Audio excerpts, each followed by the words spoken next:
Hi, I'm Will Rowe and I'm here at the Low Carbon Agriculture event at Stoney Park. I'm here on the Farm Carbon Toolkit stand with Liz Bowles, who is going to tell us a bit more about what is the Farm Carbon Toolkit and a bit about what she does. So, Liz, what is the Farm Carbon Toolkit?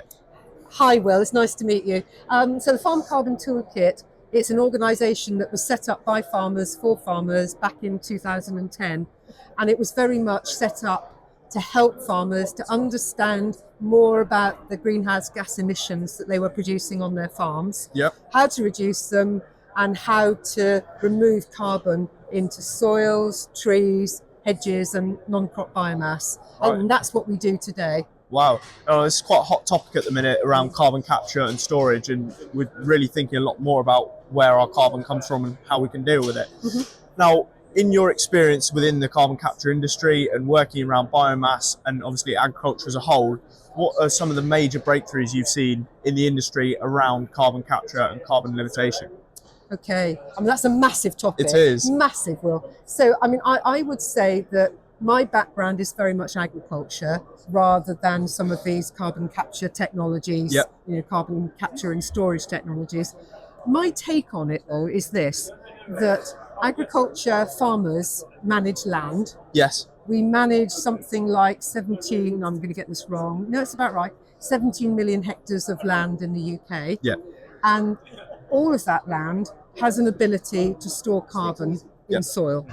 And that can be done through much lower tech ways than carbon capture and storage by capturing it out of the air and sinking it down old oil wells, for instance. And it's something I think we do need to get some more evidence for the ability of soils to store carbon, and also how we can make better use of biomass crops. Because there's absolutely, we know that some crops will store more carbon as they grow than others. Of course. However, when a farmer sells that crop, that carbon leaves their farm. Exactly. Yes. So the person then that gets the benefit is the business that buys it and makes something out of it to store the carbon permanently. Brilliant. So you talk about simple ways that farmers can sort of manage their carbon outputs and manage how carbon is stored. Could you just give me a bit of an insight as to some of those ways that it can be monitored? Yeah, monitored or done? Monitored and done. Okay, well, first thing is how you're going to do it. Yes. So, and there's lots of different, there's probably 3 or 4 really important things. Firstly, keeping soil covered as much as possible. There's no doubt that some of the extreme weather we're getting, if soil's uncovered, we are losing carbon. Second thing is to minimize the amount of soil inversion, because every time you stick a bit of metal in the soil, you've got the ability to lose carbon going straight up in the air. Of course, yeah. Then it's in terms of actual other farming practices like growing cover crops over winter. So again, keeping the ground covered. Yes.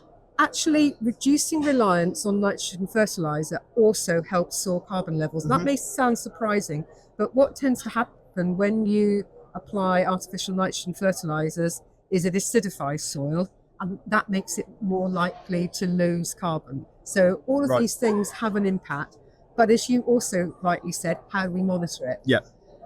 And that's the key part, the data management. It's so expensive because, still, the only real blue chip way of doing it is to dig holes. Yes. And even when you dig holes, you can't dig a hole on every square centimetre of the field. Clearly you can't. Of course you can't. So first of all, you have to try and understand the variability of that field in order to put your core into the right place.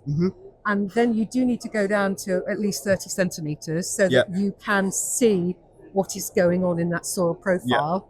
And then I would say you need to use consistent analysis processes, i.e. always go back to the same lab, because they are slightly different. Right. So and if you're going to do soil organic matter analysis properly, you do need to know your soil bulk density. Yes. And that requires a different soil sample to the samples you'll submit for doing the soil analysis. So all of that's necessary.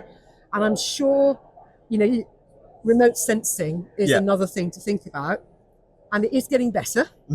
And I would dearly love to be able to say that remote sensing can do this without us ever having to stick another auger in the ground. Yeah. At the moment, I can't. And indeed, at the moment, for the voluntary carbon market, they do require soils to be tested manually or using an auger.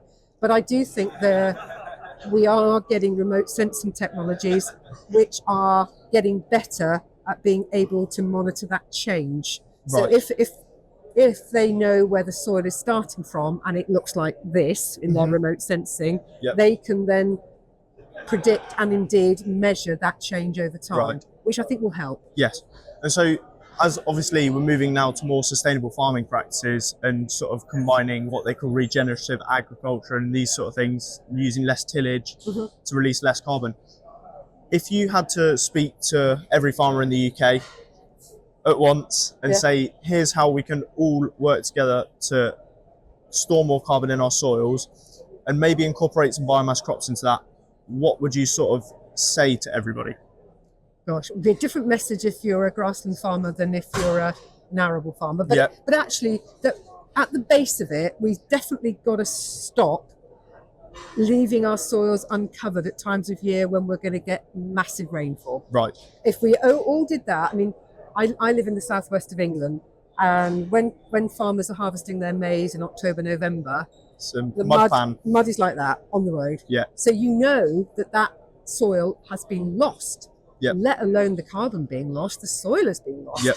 So that would be the most important thing. Try and work out a way of changing your rotation or changing what crops you grow so that you've got soil covered up and you're minimising the amount of tillage that you do. That would be probably the thing. But I also think that farms need to think about the impact on the whole landscape of what they're doing. Right.